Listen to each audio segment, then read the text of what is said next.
For today's video, I thought I'd do something a little different from the usual. That is, instead of me just discussing a specific topic about D&D, I decided to bring in a subject, a possibly familiar individual, and see what we can learn from them. The focus of today's study will be none other than Critical Role's Commodore 69, I mean Liam O'Brien.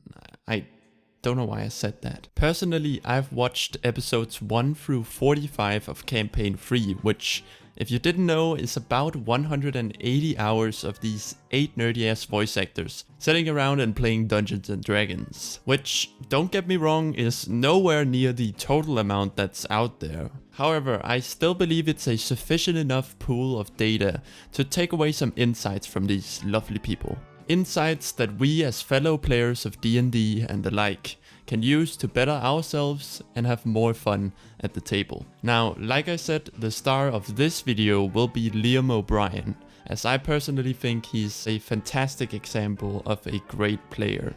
In terms of spoilers for Campaign 3, I've only seen up to episode 45, and I'll try to stay clear of any major spoilers. There won't be any for Campaign 1 and 2 because I haven't seen those yet. Alright, with that out of the way, let's see what we can learn from our boy Liam. Liam is an extremely attentive player, and I think it's one of his strongest qualities. Whether it's a new location being described or a silly NPC speaking, Liam is always paying attention, listening, and asking questions. He writes down when names of locations, characters, or organizations are mentioned. He takes notes when important information is shared, not just from Matt, but from his fellow players as well. It sounds like such a simple thing, but it has a huge impact on the experience at the table. When you take an active interest in the game, it's felt, not just by the rest of the players at the table, but especially so your dungeon master. Chances are your DM spends a lot of time and effort to prepare each session at the table, and being curious and interested as a player is a great way to show your appreciation. It shows that you care. You can tell that Liam loves playing D&D with his friends. He was the first to reach out after their first game, hoping the rest felt the same way. Some people like to say that the Dungeon Master is the person that wants to play D&D the most. Liam O'Brien is a great example of why I don't agree with that statement. Open. I want more, and I'm not the only one. He truly cares about the world Matt has created and appreciates him for it. And he makes sure to show that appreciation by being engaged and curious about it. And as a game master, that's honestly the best compliment you can get. You can tell that Liam is very much a storyteller himself. He can't leave all the describing to Matt, he's gotta add a little bit of his own flavor. This might sound like a terrible idea to any DMs watching, because you don't want another DM at the table disguised as a player, but that's not what this is. What Liam does is first and foremost kept to his own character, and it's very subtle. He doesn't describe the world or anything, he's very respectful in letting Matt do that.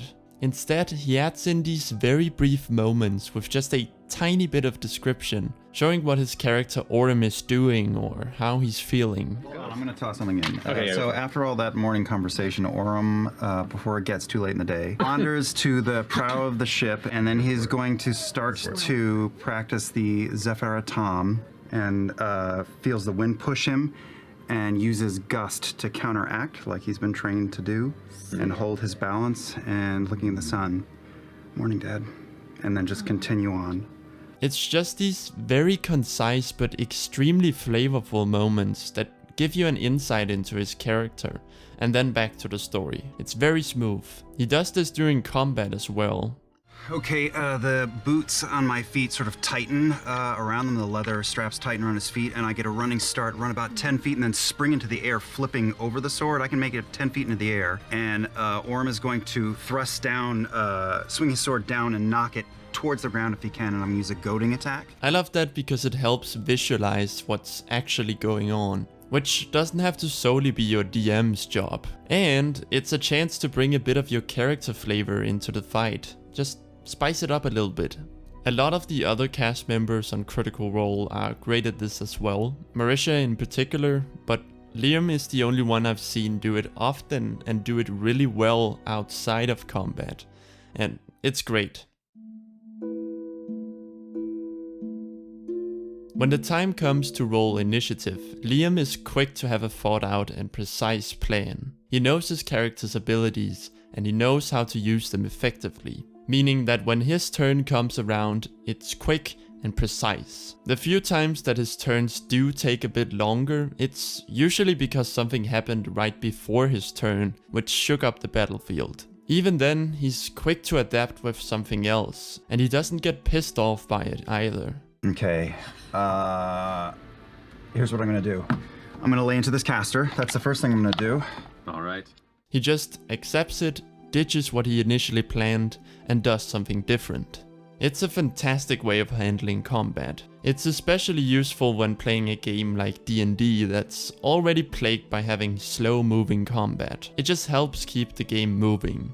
And I don't think his quick thinking has anything to do with the character he's playing. Even though his character Orem is a sharp warrior, I think he's just as tactical when playing his other characters. Whether that be his sneak attacks as Vax or magical spells as Caleb. I believe the approach is the same. He spends time getting familiar with his abilities, so when combat breaks out, he already knows the tools at his disposal.